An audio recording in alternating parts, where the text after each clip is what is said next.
Question 2 देखिएगा। 2 में दे रखा है अ मैन इन्वेस्ट रुपीज़ 22,500। तो इसका मतलब यहाँ पर कॉस्ट ऑफ इन्वेस्टमेंट कितना है? इन्वेस्टमेंट लिख दो सीधा सीधा, इन्वेस्टमेंट है ₹22,400। तो ये दे रखा है, पहली चीज़ तो ये है। उसके बाद वो बोल रहे हैं इन ₹50 शेयर्स अवेलेबल एट 10% डिस्काउंट। ठीक है, तो ये जो क्वेश्चन है इसमें देखिए साफ समझ में आता है, ₹50 शेयर्स अवेलेबल एट 10% डिस्काउंट। तो इसमें जो फेस वैल्यू है, फेस वैल्यू वो दे रखी है ₹50। ठीक है, अवेलेबल एट 10% डिस्काउंट। तो जो मार्केट वैल्यू है, मार्केट वैल्यू क्या हो जाएगी कि 10% डिस्काउंट में मिल रहा है, यानी कि 90% पे करना है आपको 50 का। तो 90% ऑफ 50। ठीक है, तो 90% ऑफ 50 का मतलब 90/100 इंटू 50। एक जीरो से एक जीरो कट, एक जीरो से एक zero cut is equal to ₹45। ठीक है, तो फेस वैल्यू एक शेयर की ₹50 है और मार्केट वैल्यू ₹45 है। ₹45 का वो मिल रहा है हमको। तो अब वो बोल रहे हैं कि if the dividend paid by the company is 12%। अब जो कंपनी जो डिविडेंड पे कर रही है वो 12% है। तो यहाँ पर मेंशन करेंगे rate of dividend.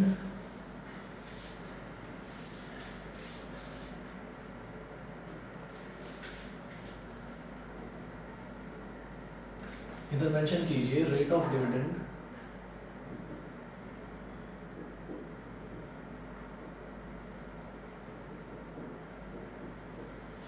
Rate of dividend is equal to 12%। और फिर आगे rate of dividend is equal to 12% है। उसके बाद ये बोल रहे हैं कि calculate is rate of return. तो रेट ऑफ रिटर्न निकालने के लिए क्या करेंगे, रेट ऑफ डिविडेंड इतना है तो नंबर ऑफ शेयर्स देख लीजिए, number of shares bought is equal to कितना इन्वेस्टमेंट करा है, 22,500 इन्वेस्टमेंट अपॉन MV यानी कि market value of one share. Investment करा है टू 22,500 अपॉन 45। ठीक है, 9 5 ज़ा 45, 9 2 ज़ा 18, 22 माइनस 18 इज 4, 4 5 45, 9 5 ज़ा 45 और 2 0 आ गया, 5 5 ज़ा 25 और 2 0 ये आ गया। तो नंबर ऑफ शेयर्स जो खरीदे हैं वो कितने हैं, 500। उसके बाद total dividend earned,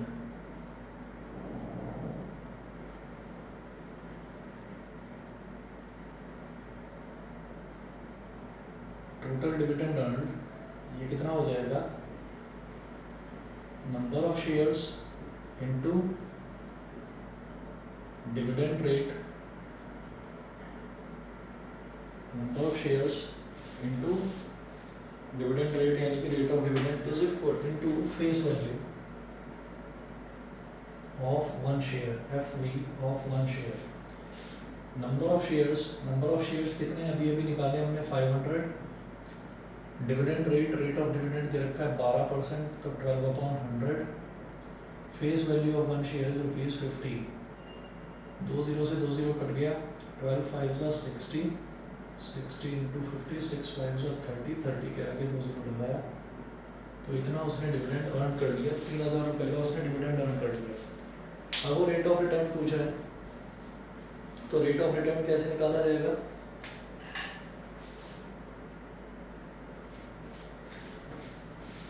dividend upon investment into 100।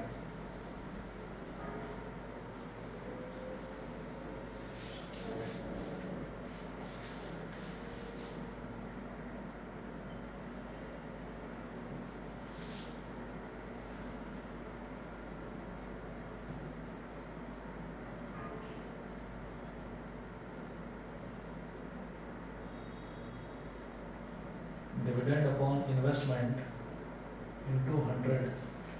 ठीक है, डिविडेंड कितना निकाला, ₹3,000। अपॉन इन्वेस्टमेंट कितना था 22,500 इंटू 100, 2 0 से 2 0 कट गए, 3 1 जा 3, 1 2 3, 3 7 जा 21, 22 minus 21 is 1, 5 15, 25 3 जा 75, 25 4 जा 100, 40/3%। ठीक है, और ये इन्होंने दे रखा है 13:1/3%, तो ठीक है ये 40/3 यानी कि 13:1/3%। तो ये दे रखा है रेट ऑफ रिटर्न। बताइए, क्लियर है, समझ गए? ठीक है। ऐसे ही देखिए question number 3, a person invested ₹200,000 यानी कि 2 lakh in a fund for 1 year. At the end of the year the investment was worth ₹2,16,000। Calculate his rate of return. Calculate his rate of return. तो डिविडेंड का मतलब हमने बताया था, dividend का मतलब होता है प्रॉफिट। तो आप सबसे पहले लिखेंगे इन्वेस्टमेंट। इन्वेस्टमेंट कितना है 2 लाख रुपीस का, रुपीज 200,000। फिर रेवेन्यू, रेवेन्यू मतलब कितना पैसा उसके पास आया वापस, इतना तो उसने इन्वेस्ट कर दिया। इन्वेस्ट करने के बाद फिर पैसा जो है वापस आया, तो कितना वापस आया 1 साल बाद 2,16,000 रुपये, 2,16,000 रुपये। तो इसका मतलब क्या हुआ कि भाई 16,000 रुपये का उसको प्रॉफिट हो गया, यानी कि डिविडेंड हो गया। तो rate of return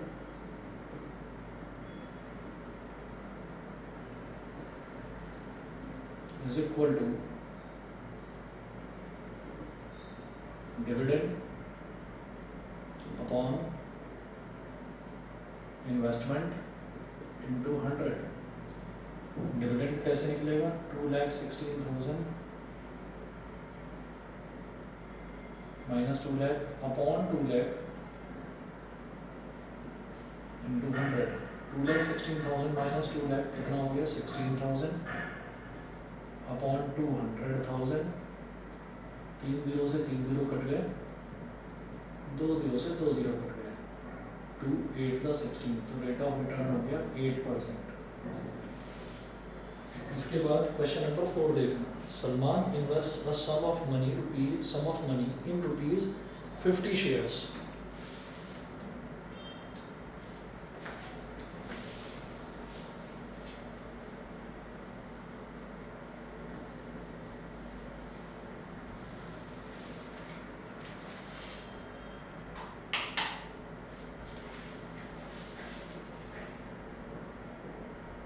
question number 4 में देखिए कि इसने इन्वेस्ट करा, invest a sum of money in rupees 50 shares paying 10% dividend quoted at 20% discount.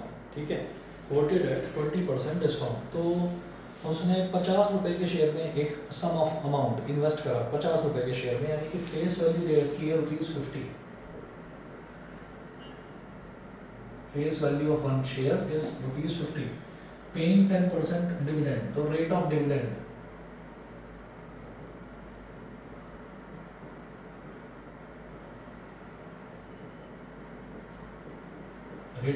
Is equal to 10%। तो रेट ऑफ डिविडेंड है 10%।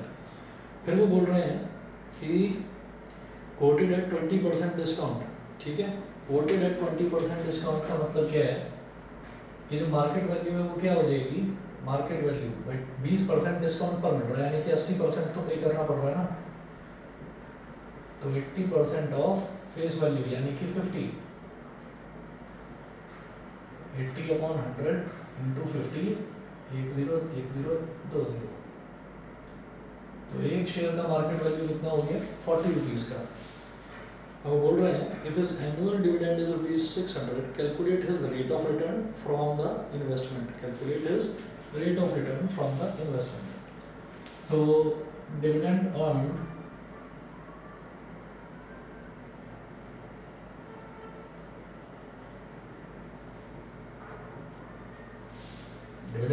Is equal to ₹600। ठीक है, अच्छा लेट इन्वेस्टमेंट बी ₹X। हमने इन्वेस्टमेंट को X रुपीज मान लिया।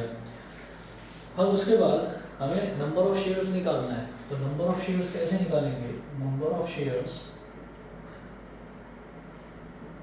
Is equal to investment upon market value of one share. मेरी बात समझ में आ रही है भाई? सभी को बता दीजिए।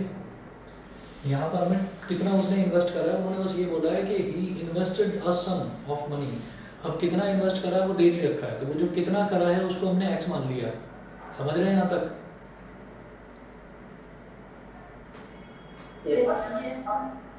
ठीक है, तो जरा देखिएगा,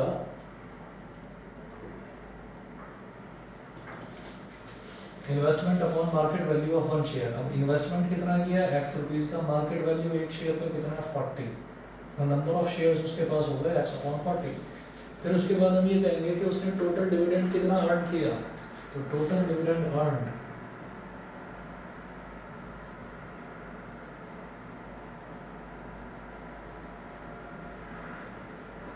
is equal to number of shares into rate of dividend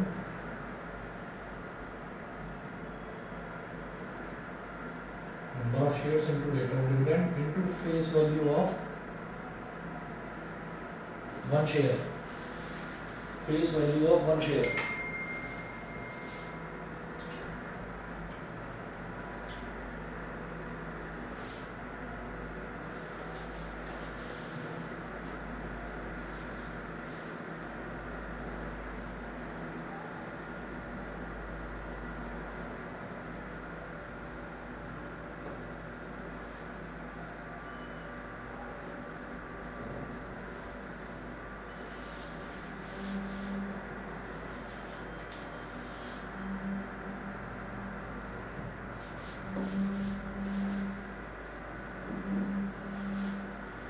number of shares कितने हैं? X upon 40,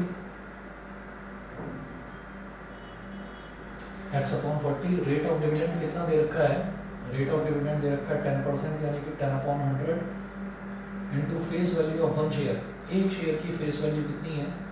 50 rupees. ठीक है, तो 1 2 1 2 ये कट गया, ये आ गया टोटल डिविडेंड अर्न आ गया 5x अपॉन 40, 5x अपॉन 40। तो जो हमारा टोटल डिविडेंड अर्न आया वो भी x के टर्म्स में आ गया, और जो कॉस्ट ऑफ इन्वेस्टमेंट है वो इसको तो हमने x माना ही। Calculate is rate of return from the investment. तो rate of return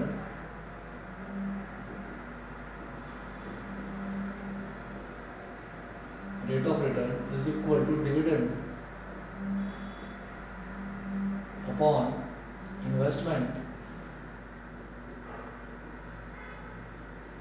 dividend upon investment into 100। अब डिविडेंड कितना है? डिविडेंड है 5x अपॉन 40। ठीक है, अपॉन इन्वेस्टमेंट कितना है? x।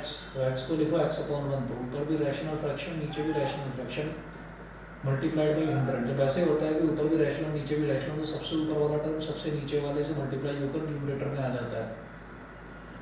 5x इंटू 1, बीच वाले टर्म्स आपस में मल्टीप्लाई होकर डिनोमिनेटर में आ जाते हैं। तो 40 इंटू एक्स, एक्स से एक्स कट गया, इंटू 100, 1 0 से 1 0 कट गया, 2 2 ज़ा 4, 2 5 ज़ा 10, 5 5 ज़ा 25 अपॉन 2, ये कितना हो गया? 12.5। बताइए, क्लियर है सभी को? 12.5% हो गया रेट ऑफ रिटर्न। बोलिए, समझ गए? सर इसमें जो 600 दिया है कब होगा? If his annual dividend is rupees 600, तो जो एनुअल डिविडेंड है ना, एनुअल डिविडेंड 600 दे रखा है। तो ये जो डिविडेंड अर्नड है ना, ये हमको 600 रुपीज़ दे रखा है। अब आप ये देखिएगा कि यहाँ से मैंने क्या करा कि नंबर ऑफ शेयर्स वो हमारे पास x अपॉन 40 हो गया, रेट ऑफ डिविडेंड वो हमारे पास 10 अपॉन 100 हो गया, face value of one share वो 50 हो गया। तो इसकी हेल्प से तो टोटल डिविडेंड अर्न आ गया x की टर्म्स में 5x अपॉन 40।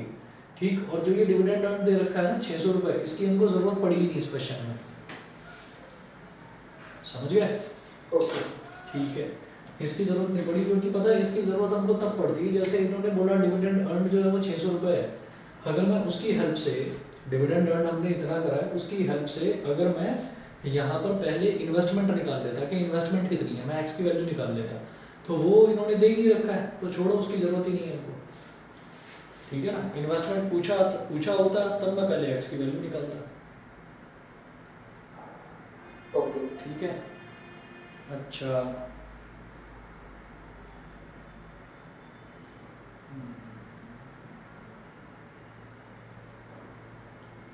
चलिए जी, क्वेश्चन नंबर 5 जो है, क्वेश्चन नंबर 5 वो देखिएगा।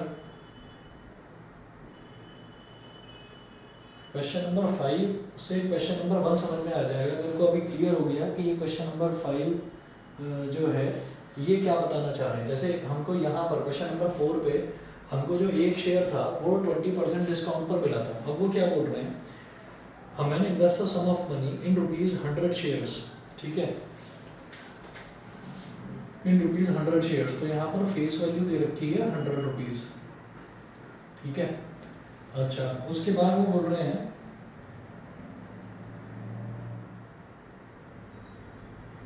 पेइंग 10%, पेइंग 15% डिविडेंड, तो रेट ऑफ डिविडेंड 15%।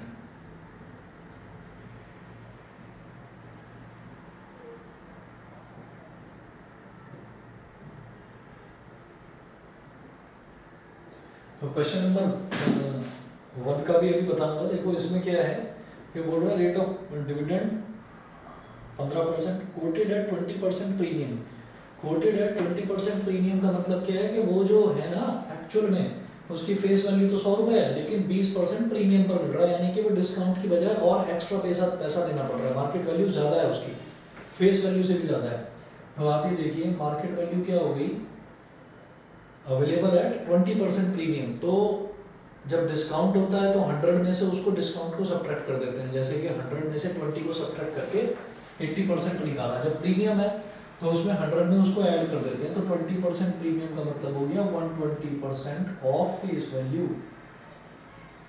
तो 120 अपॉन 100 इंटू 100, ठीक है। इसका मतलब जो एक शेयर है वो वैसे उसकी फेस वैल्यू 100 रुपये है, लेकिन मिल रहा है मार्केट में 120 रुपये का। और यही गलती हमने शुरुआत में करी है पहले वाले क्वेश्चन में भी। उसमें भी 100 शेयर्स जो हैं, रुपीज़ 100 का जो शेयर है वो 25%। अच्छा, यहाँ पर 80% क्यों करा था?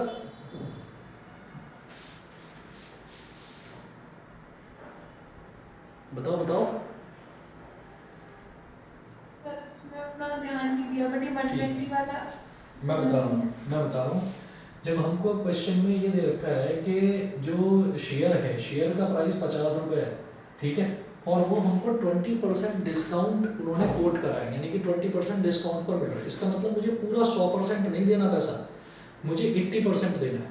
समझ गए? 100 माइनस 20, जब डिस्काउंट दे रखा होगा तो सब्ट्रैक्ट कर देंगे उसको 100 में से। ये समझ गए? यस। अब इसी तरीके से यहाँ पर है कि वो जो शेयर है ना वो it is available at 20% premium. तो 20% प्रीमियम का मतलब कि हमको 100%, यानी कि 100 का 100% 100 रुपये हो गया, वो नहीं देना, 20 प्लस कर देना, 100 प्लस 20 यानी कि 120%, ठीक है। तो ये एक शेयर का मार्केट वैल्यू आ गया। अब देखिएगा, अब आगे क्या करना है। मार्केट वैल्यू आ गई, फेस वैल्यू आ गई, रेट ऑफ डिविडेंड आ गया। यहाँ पर भी आप ये देखना कि इस क्वेश्चन में भी ना हमको डिविडेंड दे रखा है जिसकी हमको ज़रूरत नहीं है, फिर भी करते हैं। देखते हैं कि इन्होंने कॉस्ट ऑफ इन्वेस्टमेंट पूछा है कि नहीं। इसमें calculate the rate of return on his investment, ठीक है। तो रेट ऑफ रिटर्न पूछ रहे हैं ऑन हिज इन्वेस्टमेंट, तो बस इन्वेस्टमेंट को निकालने की जरूरत ही नहीं। लेट द इन्वेस्टमेंट भी रुपीज़,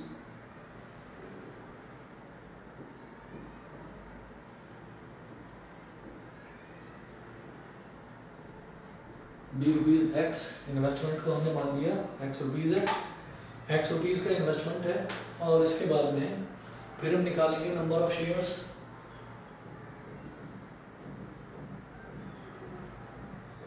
नंबर ऑफ शेयर्स, तो उसने एक्स रुपीज़ इन्वेस्ट करा, नंबर ऑफ शेयर्स क्या आ जाएगा, investment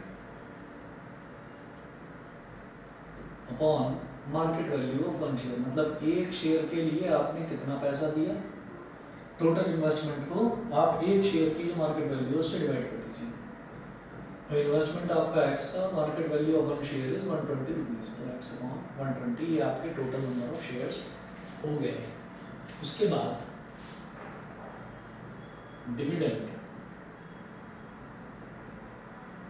earned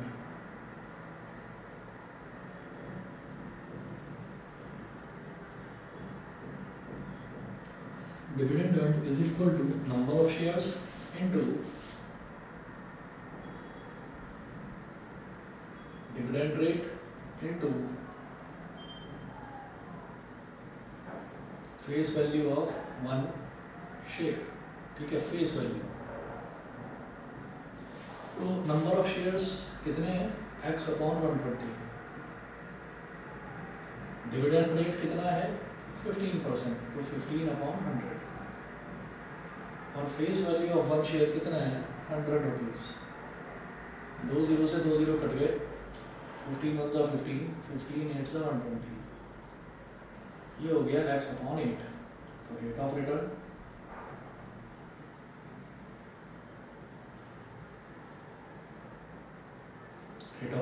is equal to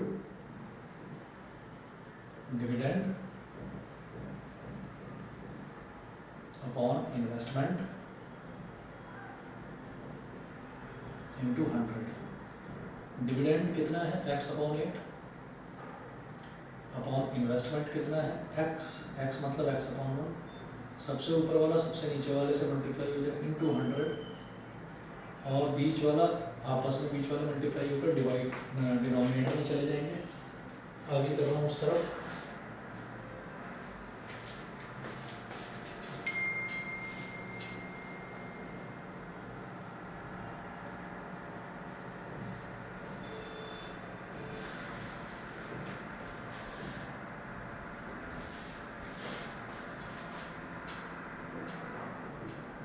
तो ये हो गया x into 1 upon x into 8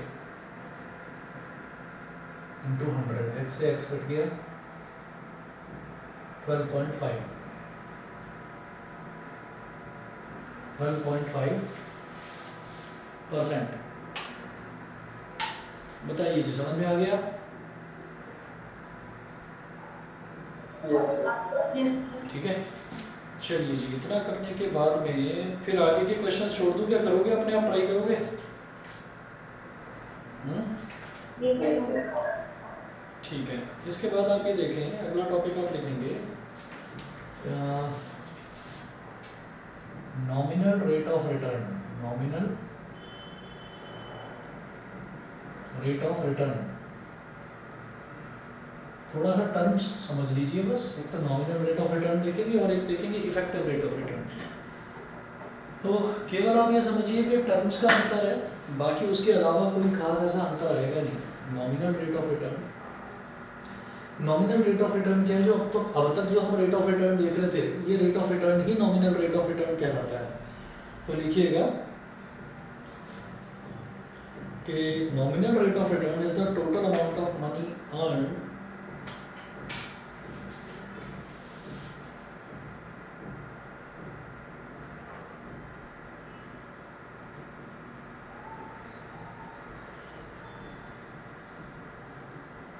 nominal rate of return is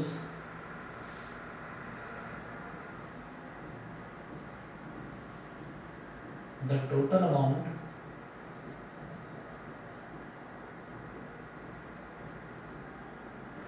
nominal rate of return is the total amount of money earned by an investment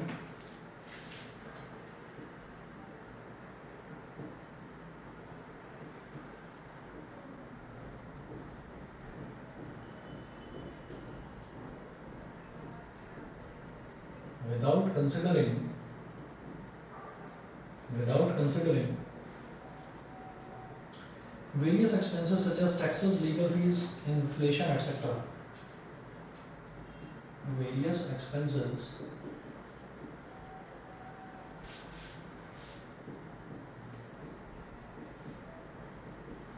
taxes, legal fees etcetera. तो अभी तक जो हम rate of return निकाल रहे थे इसमें कहीं पर भी हमने टैक्स कितना पे करा, कोई लीगल फीस पे करी हो, है ना, ऐसा कुछ भी नहीं है।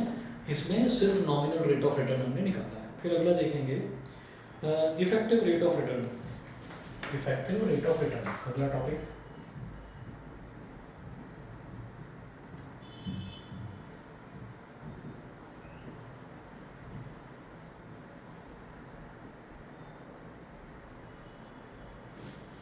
Effective rate of return, effective rate of return में है, effective rate of return is the real rate of return generated by an investment. It is the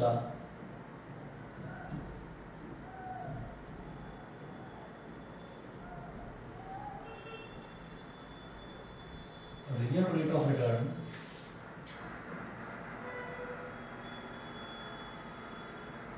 generated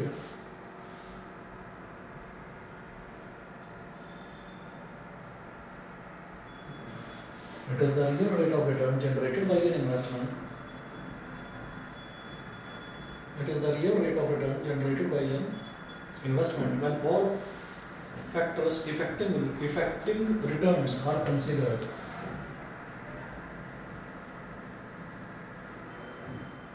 When all factors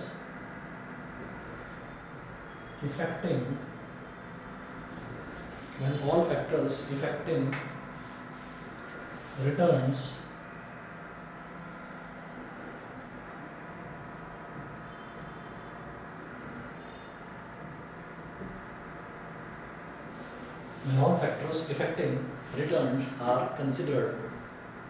when all factors affecting returns are considered, like taxes, legal fees, etc.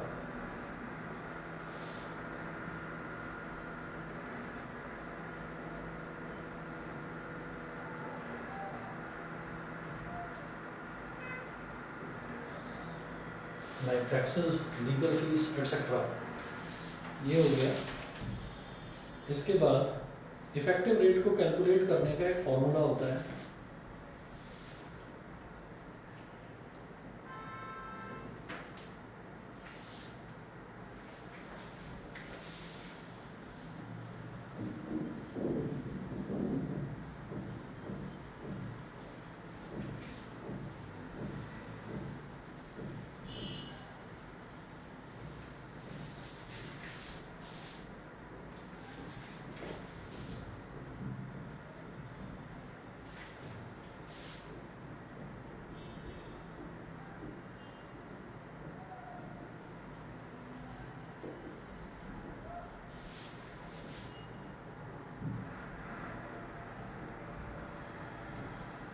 Effective rate of return का formula होता है। Effective rate of return bracket में लिखना, यहाँ पर रुपी,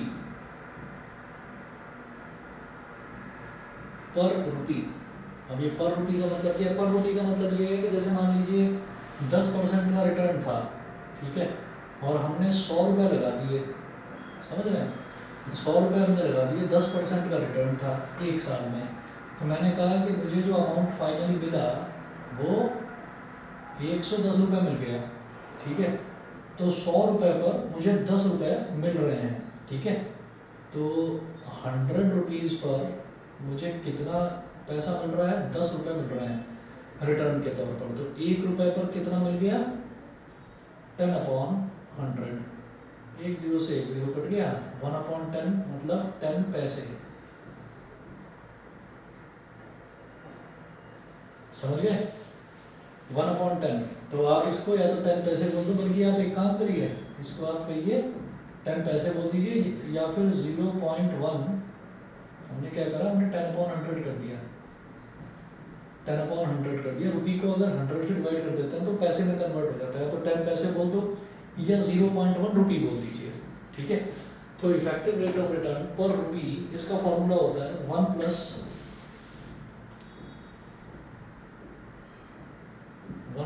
small r upon 100p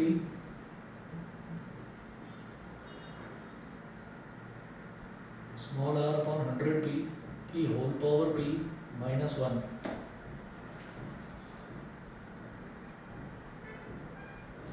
ठीक है, यहाँ लिखना r is equal to annual rate of interest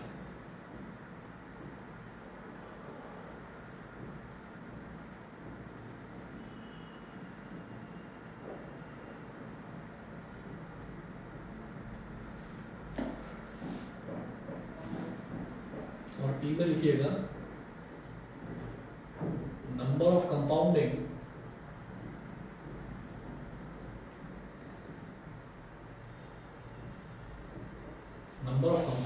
in a year. p क्या हो गया, number of compounding in a year. Number of compounding in a year का मतलब क्या है कि कंपाउंड रेट भले ही आपको दे रखा हो, लेकिन वो बोले कि वो जो कंपाउंडिंग है वो कंपाउंडिंग साल में 2 बार करी जा रही है, मतलब कंपाउंडेड एनुअली ना करके वो बोले कंपाउंडेड सेमी एनुअली।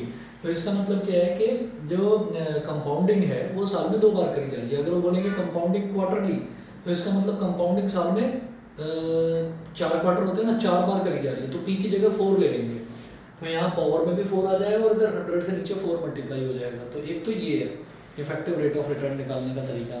ठीक है, दूसरा है कि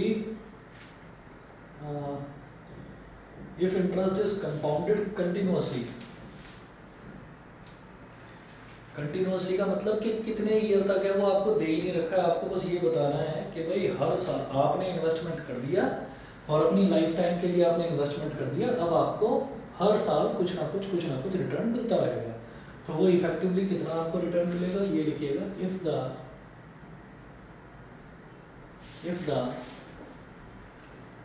interest is compounded continuously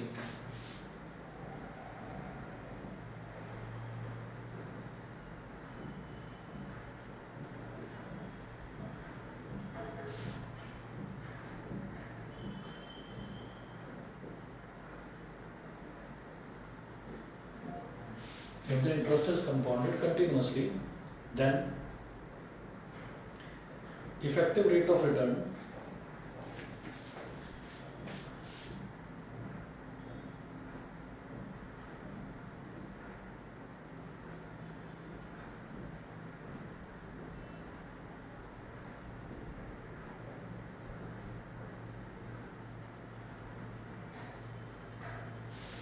then effective rate of return per rupee, इसका एक फॉर्मूला होता है,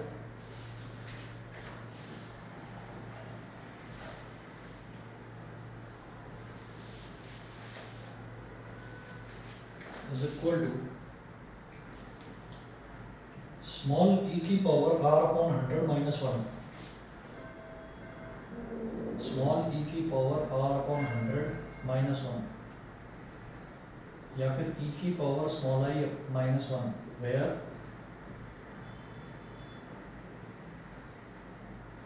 small i is equal to r upon 100। ठीक है, e की पावर i माइनस 1 ये होता है। अब यहाँ पर ये जो e की पावर i माइनस 1 है, तो यहाँ पर जो है ये e क्या है, तो आप ये कहेंगे e होता है anti log.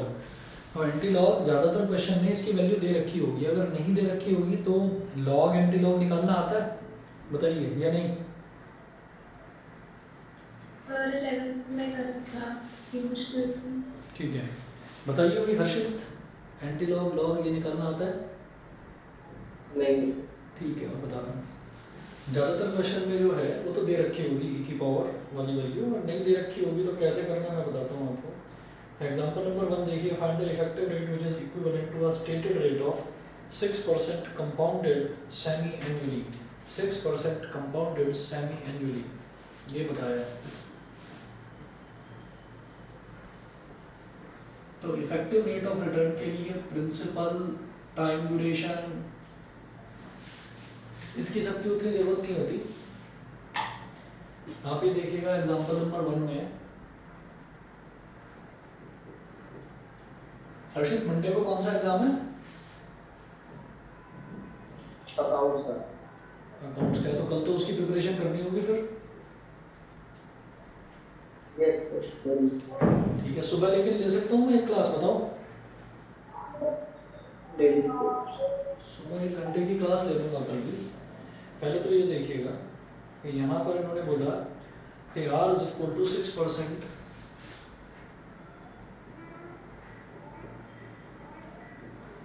6% per annum, R is equal to 6% per annum. और जो P है, P क्या है? Compounded semi annually. Semi annually का मतलब क्या है कि एक साल में 2 बार उसको कंपाउंडिंग करी जा रही है, तो इसका मतलब स्मॉल p की वैल्यू हो गई 2। कंपाउंडिंग सेमी एनुअली, तो स्मॉल p की वैल्यू 2 हो गई। तो इफेक्टिव रेट ऑफ रिटर्न कैसे निकालेंगे?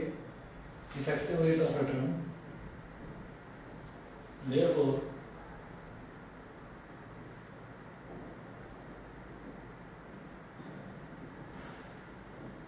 effective rate is equal to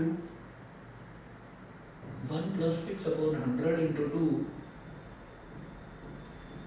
की whole power 2 minus 1, 2 3 जा 6, 1 plus 0.03 की whole power 2 minus 1, 1.03 का स्क्वायर माइनस 1, 1.03 का स्क्वायर क्या होगा? 1.03 into 1.03, 3 3 का 9, 0 3 1 जा 3, 0 0 0, 3 0 1 9 0, 3 plus 3 6 0 1, पॉइंट के बाद 2 डिजिट इधर 2 डिजिट इधर, 1 2 3 4, 1.06 09 यानी कि 1.06, 1.06 माइनस 1 यानी कि 0.06,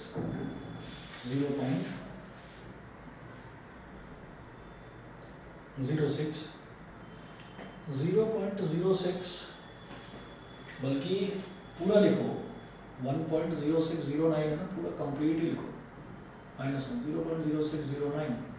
अब इसको परसेंटेज में कन्वर्ट करना है तो मल्टीप्लाई बाई 100, 0.0609 इंटू 100, पॉइंट गया नीचे 1 2 3 4, 2 0 से 2 0 कट गए, 6.09%।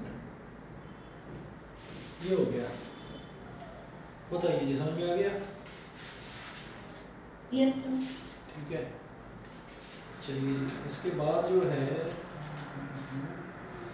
इसके बाद आपका CAGR कल सुबह करवाता हूँ, और CAGR के बाद डेप्रिसिएशन वाला कोई ज़्यादा मुश्किल नहीं है। जैसे किसी भी चीज़ की कीमत बढ़ती है तो उसमें परसेंटेज जो है ऐड करी जाती है, किसी भी चीज़ की कीमत अगर घटती है तो परसेंटेज सब्ट्रैक्ट करी जाती है। आप इतना करिएगा।